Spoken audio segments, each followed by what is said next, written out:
Halo semuanya, selamat datang channel SM Media dengan gue Erwin. Dan di video kali ini akhirnya kita akan bahas cooling fan untuk X-H2S. Dan kalau kalian udah nonton beberapa unboxing kita sebelumnya, kita udah unboxing X-H2S yang syuting sebenarnya udah agak lama gitu ya. Baru kemarin kita dapat dipinjemin lagi dan dipinjemin beberapa produk pendukung juga. Kayak sekarang kita sebelum cooling fan ini harusnya tayang video tentang unboxing dari lensa Rocket ini yang ada di samping gua. Kalau kalian belum tonton juga jangan sampai ketinggalan karena ini menarik banget. Kalian bisa lihat warna putihnya tuh beda gitu ya. Gue suka banget kayak agak silver yang low profile tapi tetap glossy. Gimana ya, gue menjelaskannya tuh susah, tapi silahkan tonton aja video unboxingnya. Dan sekarang yang mungkin udah banyak orang tunggu-tunggu juga, kita akan bahas tentang cooling fan-nya. Dan ya mungkin kita mulai dengan unboxing cooling fan-nya. Ini produk yang menarik, dan by the way kita sebenarnya syutingnya bener-bener di hari yang sama dengan kita unboxing ini ya. Jadi sorry kalau setupnya ya sama persis, cuma videonya kita bedain tayangnya. Biar gue yakin kalian pada haus juga gitu dengan pembahasan si X-H2S ini. Cuman kita butuh waktu dan mungkin video-video ini bisa mengisi gap tersebut. Oke, ini dia. Coolingnya ada apa lagi di bawahnya? Udah nggak ada lagi, tapi ini dia coolingnya. Dan ini menarik sih, maksudnya gini, tampangnya cukup seamless ya, cukup tertutup gitu. Kalian bisa lihat nih ada lubang-lubang angin aja, di sampingnya juga ada jalur untuk udara gitu kan. Cuman gua agak kecewa dengan tampang dari belakangnya karena terlihat terlalu simple gitu. Maksudnya kan referensi gue sebelumnya kayak produknya Tilta yang buat R5 ya, itu kan kelihatan kayak walaupun itu berbahaya karena kipasnya ya di luar gitu. Maksudnya kita bisa mainin kipasnya, berujung merusak produknya, atau kalau kipasnya sangat powerful bisa nggak sengaja mungkin kena parts dari tubuh kita dan terluka gitu ya, bisa aja gitu. Di sini akan jauh lebih aman, cuman ya secara looks gue sih berharap kayak si Tilta itu, tapi balik lagi yang penting adalah fungsinya, kita lihat nanti. Lalu di sini sebenarnya gue agak bingung sih karena dia di padnya ini ya udah dia rasanya logam banget.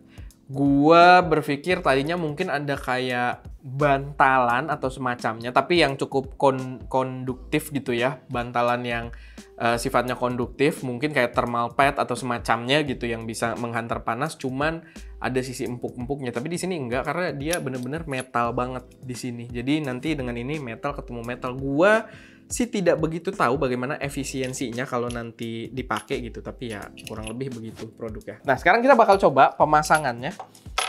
Kita langsung pakai aja nih. Di sini ada pintu juga, ini perlu kita buka karena ini adalah koneksi digitalnya ya.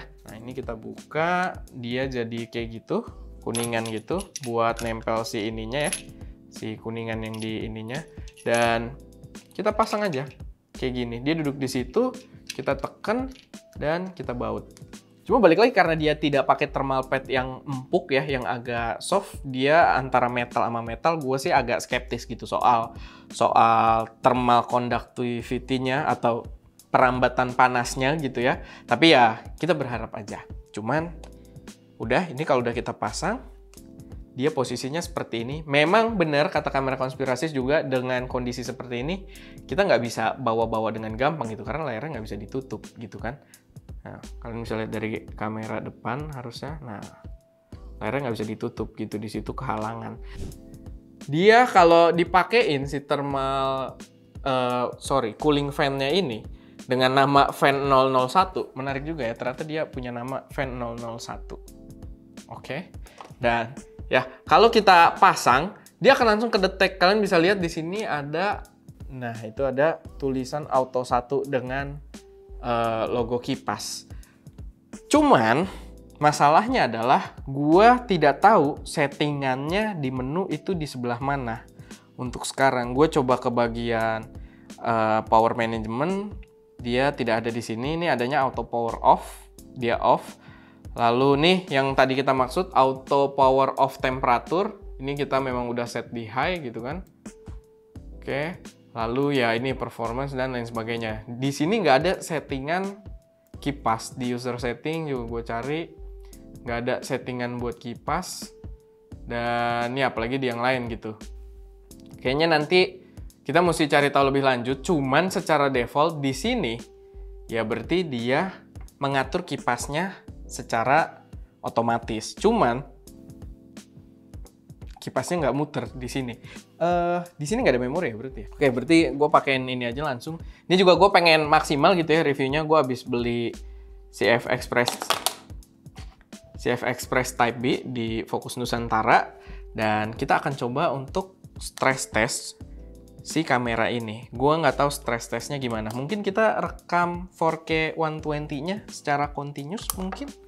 Oke, gue ada sedikit problem sama si CF-nya ini. Gue tidak tahu apakah karena early software di sini atau dari ya compatibility si CF-nya sendiri. Tapi sekarang kita udah pasangin memori yang lumayan high-end juga.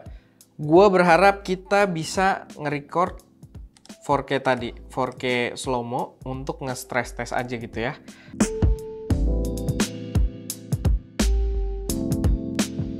Nah, yang menarik, dia bisa record slow-mo gitu kan, slow-mo 4K. Di sini coba kalian silahkan lihat.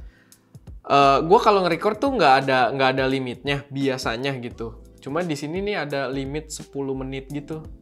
Mungkin di apa ya? Entah mungkin karena bitrate-nya tinggi, jadi itu limit dari kapasitas memorinya juga, atau memang di limit gitu. Cuman sih indikasi paling kuat karena dia angkanya nggak tepat 10 menit ya, kayak 10 menit berapa detik gitu. Gua rasa itu karena kapasitas memorinya. Tapi kita coba untuk stress test di sini, apakah dia akan nongol atau enggak. Apakah kipasnya akan running? Oh, udah running. Oh, ternyata dia langsung running, tapi dia nggak audible loh. Mungkin efek desainnya juga mungkin, tapi dia nggak audible, bener-bener nggak audible. Gue mungkin sambil lihat juga ke ini, iya dia running di situ, tapi maksudnya sunyi.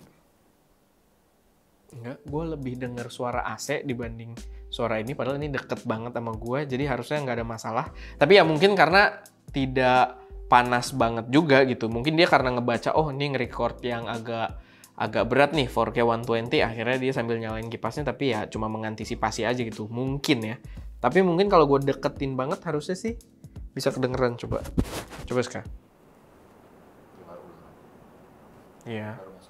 Dan kita tahu kipasnya udah running gitu. Cuman sayangnya di sini pengetesannya ya kita coba tes slow-mo gitu kan, agak stress test, tapi ya di sini dia running, cuman mungkin dengan kecepatan rendah. Ya nanti balik lagi, kita akan ngetes di real world-nya dengan kondisi yang mungkin lebih nggak ke kontrol gitu ya, yang lebih panas diusahakan gitu. Tapi ya itu, so far produk yang menarik. Dan kalau udah nggak kepake, kita mau bawa mobile gitu kan, tinggal matiin. Ya paling kita tutup gitu. Coba kalau yang jorok-jorok, biasanya nggak ditutup juga gitu, dibiarin. Cuma gue saranin ditutup. Oke, paling segitu aja buat video kali ini. Kalau misalkan ada koreksi, saran, atau pertanyaan, silahkan taruh aja semuanya di kolom komentar. Dan ya, balik lagi silahkan tunggu review fullnya karena masih on progress ketika video ini tayang. Kita tetap berusaha sebisa mungkin memberikan informasi ke kalian secepat mungkin juga. Cuma ya, utang kita lumayan banyak ya. Kita ada lensa Sigma juga dan bla bla blanya lah gitu. Kita ada lumayan banyak gitu video. Oke, paling itu aja buat video kali ini. Gue Erwin, di belakang kamera Deska, dan jangan lupa untuk berkarya